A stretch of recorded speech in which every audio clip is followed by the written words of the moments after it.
ವೀಕ್ಷಕರೇ, ಗ್ಯಾರಂಟಿ ಯೋಜನೆಗಳಿಗೆ ಸಾಲ, ಕರ್ನಾಟಕದ ವಿತ್ತೀಯ ಕೊರತೆ ಹೆಚ್ಚಳ, ಸಿಎಜಿ ವರದಿಯಲ್ಲಿ ಬಹಿರಂಗ. ಹೌದು ಸ್ನೇಹಿತರೆ, ಇದರ ಕಂಪ್ಲೀಟ್ ಡೀಟೇಲ್ಸ್ ಇಲ್ಲಿದೆ. ಸ್ನೇಹಿತರೆ, ಈ ವಿಡಿಯೋ ತುಂಬಾ ಇಂಪಾರ್ಟೆಂಟ್ ಆಗಿದ್ದು ವಿಡಿಯೋನ ಕೊನೆ ತನಕ ನೋಡಿ ಹಾಗೂ ಮುಂಬರುವ ಎಲ್ಲಾ ಅಪ್ಡೇಟ್ಸ್ ಗಳಿಗಾಗಿ ನಮ್ಮ ಚಾನೆಲ್ ಅನ್ನು ಸಬ್ಸ್ಕ್ರೈಬ್ ಮಾಡಿಕೊಳ್ಳಿ.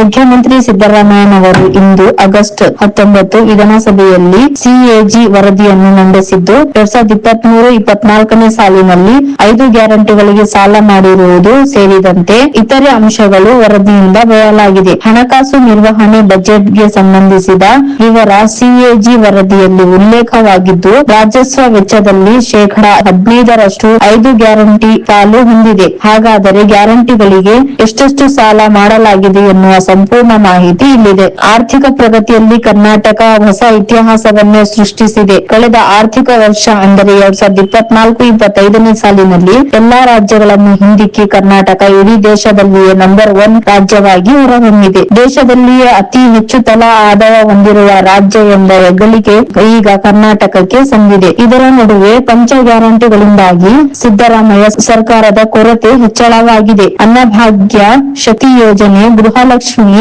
ಯುವ ನಿಧಿ ಹಾಗೂ ಗೃಹ ಜ್ಯೋತಿಯಿಂದಾಗಿ ಆರ್ಥಿಕ ಪರಿಸ್ಥಿತಿ ಹದಗೆಟ್ಟಿರುವುದು ಬೆಳಕಿಗೆ ಬಂದಿದೆ. ಹೌದು, ಈ ಪಂಚ ಗ್ಯಾರಂಟಿಗಳಿಗಾಗಿ ರಾಜ್ಯ ಸರ್ಕಾರ 2023-24ರಲ್ಲಿ ಬರೋಬ್ಬರಿ 63,000 ಕೋಟಿ ರೂಪಾಯಿ ಸಾಲ ಮಾಡಿರುವುದು ಸಿಎಜಿ ವರದಿಯಿಂದ ಬಹಿರಂಗವಾಗಿದೆ. ಮುಖ್ಯಮಂತ್ರಿ ಸಿದ್ದರಾಮಯ್ಯನವರು ಇಂದು ವಿಧಾನಸಭೆಯಲ್ಲಿ ಸಿಎಜಿ ವರದಿ ಮಂಡಿಸಿದ್ದು, ಈ ಪಂಚ ಗ್ಯಾರಂಟಿಗಳ ಯೋಜನೆಗಳಿಂದಾಗಿ ಕರ್ನಾಟಕದ ಸಂಪನ್ಮೂಲಗಳ ಮೇಲೆ ಮತ್ತು ಆರ್ಥಿಕತೆಯ ಮೇಲೆ ಪರಿಣಾಮ ಬೀರುತ್ತದೆ ಎಂದು ವರದಿ ತಿಳಿಸಿದೆ. 2023-24ನೇ ಸಾಲಿನಲ್ಲಿ 5 ಗ್ಯಾರಂಟಿಗಳಿಗೆ ಸಾಲ ಮಾಡಿರುವುದು ಬೆಳಕಿಗೆ ಬಂದಿದ್ದು, ಸಂಪನ್ಮೂಲ ಒದಗಿಸಲು ರಾಜ್ಯ ಸರ್ಕಾರ ಬರೋಬ್ಬರಿ 63,000 ಕೋಟಿ ಸಾಲ ಮಾಡಿದ್ದಾಗಿ ಸಿಎಜಿ ವರದಿಯಲ್ಲಿ ಉಲ್ಲೇಖವಾಗಿದೆ. ಪಂಚ ಗ್ಯಾರಂಟಿ ಯೋಜನೆಗೆ ಕಳೆದ ವರ್ಷದ ಸಾಲಿನಲ್ಲಿ ಹೆಚ್ಚುವರಿ ಸಾಲ ಮಾಡಲಾಗಿದ್ದು, ಗ್ಯಾರಂಟಿ ಯೋಜನೆಗಳಿಂದ ವಿತ್ತೀಯ ಕೊರತೆ ಹೆಚ್ಚಳವಾಗಿದೆ. ವಿತ್ತೀಯ ಕೊರತೆ 46,623 ಕೋಟಿಯಿಂದ